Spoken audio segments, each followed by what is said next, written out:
स्वागत। राजधानी रे नाबालिका विवाह 13 वर्षर नाबालिका को विवाह अभियोग वर्तमान खबर सामना आसुଛି। 13 वर्षर नाबालिका को विवाह करने उद्यम करा जायतिला। एमिति संगीन अभियोग रे 45 वर्षीय बर को पुलिस गिरफ करिछि। गिरफ व्यक्ति जण हेउछन्ति शंकर नायक। तमांडो थाना नपुट गाँव रे विवाह बेले नाबालिका को उद्धार करा जायछि। सीडब्ल्यूसी चाइल्ड लाइन और तमांडो पुलिस नाबालिका को उद्धार करिसंती। उद्धार नाबालिकार घर नयागढ़ गिरिडी पाली बोली शुणा मिलूँ। संपर्क में अधिक सूचना फोन लाइन रही आम प्रतिनिधि नीरद पट्टनायक। नीरद, एक खबर केमिति सामना को आसिला?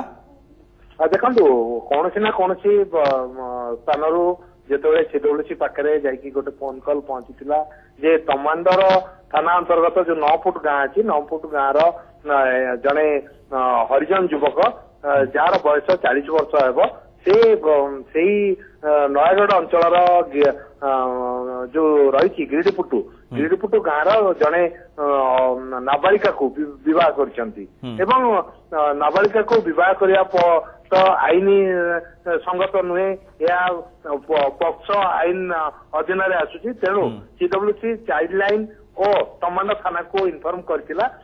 चाइल्ड लाइन जो माने अछंती 2 जन महिला अछंती से एवं तमांडो थाना आईआईसी निजे तांकर सदल बळे जाई आज दिन 1:30 बेले 9 फुट गाँव में पहुंची एवं सेठारे जो विवाह करथिबा प्राय 15 वर्षर जड़े जो बालिका नाबालिका कहुची से घर भितर उद्धार कर एवं जो युवक रही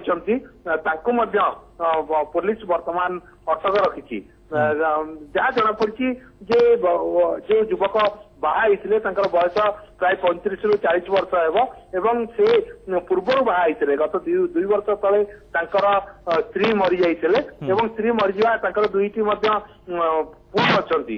वर्तमान सुधा 2टी पुआ घरे अच्छी। से गत 7-8 दिन तले द्वितीय विवाह करते एवं द्वितीय विवाह जो करते जो झीटी नाबालिका झीटी बाहा तार परिवार लोक सहमति प्रकाश करते जेहेतु एक गरीब परिवार झीटी एवं बाहा ही पार एवं कौन जगह जानी यौतुक दे बाहा कर सक्षम से झील परिवार नथिला।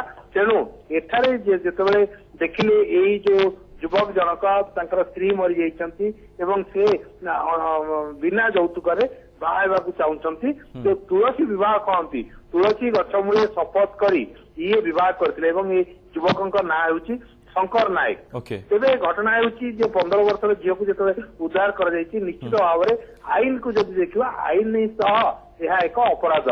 नीरद, वर्तमान से नाबालिक जन को कौटी रखा जाइए पुलिस वर्तमान कौन पदक्षेप ग्रहण कर तदंत केते बाट जाइए कौन सामना को आसी? देखो वर्तमान यही तो अधघंटे पूर्व जेहेतु उक्त युवक को अटक रखा जाइए पचरा उचरा चली झीर परिवार लोक खबर दि जाइए किंतु आमे जदि प्रकृत में कहवा एक सजड़ा संसार उजुड़ी जाइए तार कारण होची जे गरीब झीटीए जिते बाहा पारुनी बापा मां सक्षम नहीं झील को पोषिया बयस 15 आईन सम्मत नुहे नाबालिका एवं आईन विरोध रे गले तो पुलिस गिरफ कर आईन अनुजाई कार्यानुष्ठान ग्रहण करा निश्चित भाव में ये घटना निश्चित भाव में आईन को सम्मान जन उक्त बाहागर विरुद्ध में सीडब्ल्यूसी निश्चित भाव में पदक्षेप नहीं किंतु वर्तमान जदि झीटी को सीडब्ल्यूसी रेस्क्यू कला तार भरण पोषण किंबा ताको कार्यक्षम कराइवाई कौन प्रकार व्यवस्था जदि न करी बापा मां पाखे पुणी थे छाड़ दि जाए निश्चित भाव में जो वर्तमान खाद्यपेय नहीं घरे दाना नहीं खावाई बापा मां चलने व्यवस्था नहीं से मोटा भी नीरद गोटे कथा या ही कहीहब जे दारिद्र्य नाबालिका को बापा मां ए युवक को बह कर बहुत बहुत धन्यवाद नीरद पट्टनायक। आम प्रतिनिधि सीधासख भाव जो फोन लाइन में अधिक सूचना दौले पुलिस एने अधिक तदंत जारी रही चाइल्ड लाइन सीडब्ल्यूसी तमांडो पुलिस नाबालिका को उद्धार कर 13 वर्षर नाबालिका को विवाह अभियोग सामना को आसी। खबर आसूची तमांडो थाना नपुट गाँव संगीन अभियोग 45 वर्षीय बर को पुलिस गिरफ करिछि।